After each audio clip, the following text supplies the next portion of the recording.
ألم يأن للذين آمنوا أن تخشع قلوبهم لذكر الله وما نزل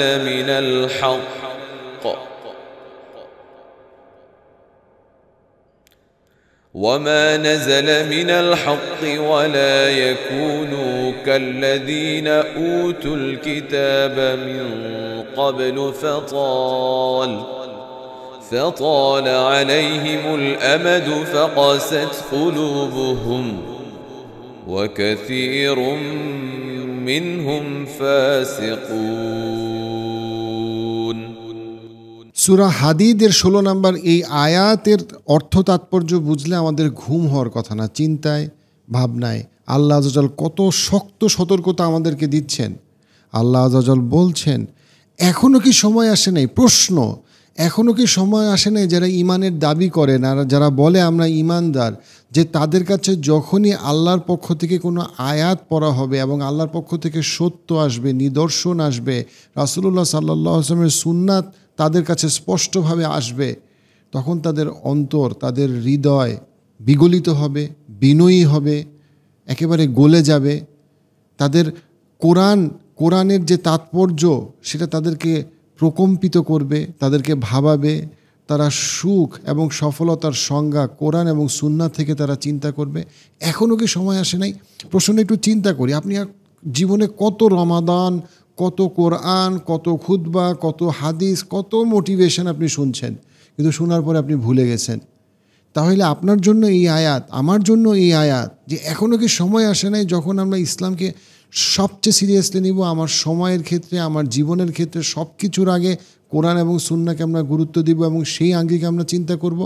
প্রশ্ন করতেছেন, কে প্রশ্ন করতেছেন? আমাদের স্রষ্টা আল্লাহ আযza ওয়াজাল প্রশ্ন করতেছেন, যার কথায়, যার নির্দেশে আমাদের জীবন মৃত্যু সব কিছু, উনি প্রশ্ন করছেন। এখনও সময় আসে নাই?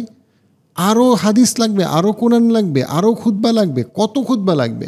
পরবর্তীতে আল্লাহ বলতেছেন, এবং তাদের অবস্থা যেন তাদের পূর্ববর্তী প্রজন্মের ওই মানুষদের মতো না হয়। এখানে কাদের কথা বলা হচ্ছে? কাদের ব্যাপারে সতর্কতা করা হচ্ছে? কাদের ভুল থেকে শিক্ষা গ্রহণ করার কথা বলা হচ্ছে? বনি ইসরাইলদের কথা, খ্রিশ্চানদের কথা, যাদেরকে কিতাব দেওয়া হয়েছিল, যাদেরকে নবী দেওয়া হয়েছিল, কিন্তু তারপরে তাদের কি হয়েছিল? আল্লাহ বলতেছেন, এবং কিতাব দেওয়ার পরে বহুকাল যখন পার হয়ে গেল, তাদের অন্তর শক্ত হয়ে গেল, কঠিন হয়ে গেল, পাথরের মতো। যে অন্তর কিতাবের কথায়, আল্লাহর কিতাবের কথায় প্রকম্পিত হয় না, বিনয়ী হয় না, শক্ত হয়ে গেছে। এবং আল্লাহ আযza ওয়াজাল বলতেছেন, তাদের অধিকাংশই ফাসিক, সত্য অস্বীকারী, সত্য অগ্রাহ্যকারী। আল্লাহ আযza ওয়াজালের স্পষ্ট বক্তব্য। আপনি লম্বা সময় কোরআনের আয়াত এবং সুন্নাহকে যখন আমরা রাসূলুল্লাহ সাল্লাল্লাহু আলাইহি ওয়াসাল্লামের দেখানোর পথকে যখন আমরা অস্বীকার করব, একটা পর্যায়ে আমাদের অন্তর কঠিন হয়ে যাবে। তখন এই কোরআন আমাদের অন্তরে আর ঢুকবে না, হেদায়েতের আলো আর ঢুকবে না, আর চোখে পানি আসবে না, দোয়া করতে ইচ্ছা করবে না, জিকির করতে ইচ্ছা করবে না, মসজিদে যেতে ইচ্ছা করবে না, কিছুই ভাল লাগবে না। তখন সব কিছু হয়ে যাবে ফাঁপা লোক দেখানো। বাইরের থেকে শুধু হয়তো বা একটা ইসলামিক বেশভূষা থাকবে, বাট ভিতরে কিছুই থাকবে না। হারামকে খারাপ লাগবে না, হালালকে ভালো লাগবে না, বরং হারামকে হালাল মনে হবে, উপভোগের জিনিস মনে হবে, এবং হালালকে মনে হবে অতি কঠিন। এবং এভাবে আমাদের সময় পার হয়ে যাবে। এবং আল্লাহ আযza ওয়াজাল স্পষ্টভাবে বলতেছেন যে এদের অধিকাংশই ফাসেক ছিল, অর্থাৎ পূর্বেও এদের অধিকাংশ যেমন ফাসেক ছিল, ভবিষ্যতে এদের অধিকাংশ ফাসেক হয়ে যাবে এবং ফাসেকের পরিণতি হবে জাহান্নাম। আল্লাহ আযza ওয়াজাল আমাদের বুঝার তৌফিক দান করুক, যে আমরা যখন কোরআনের আয়াত বা হাদিস শুনে আমাদের জন্য খুবই গুরুত্বপূর্ণ যে আমরা নড়ে চড়ে বসি, আমরা চিন্তা করি, আমরা জীবনের সাথে মিলাই এবং আমাদের জীবনকে আমরা ঠিক করি কোরআনের ওই আয়াত এবং হাদিস অনুযায়ী। তা না হইলে আমাদের অন্তর যখন একসময় শক্ত হয়ে যাবে, তখন we will take everything for granted. এই কোরআন, এই ইসলাম, এই ইসলামের নীতি নৈতিকতা সব কিছুকে আমাদের কাছে খুব ঠুনকো মনে হবে।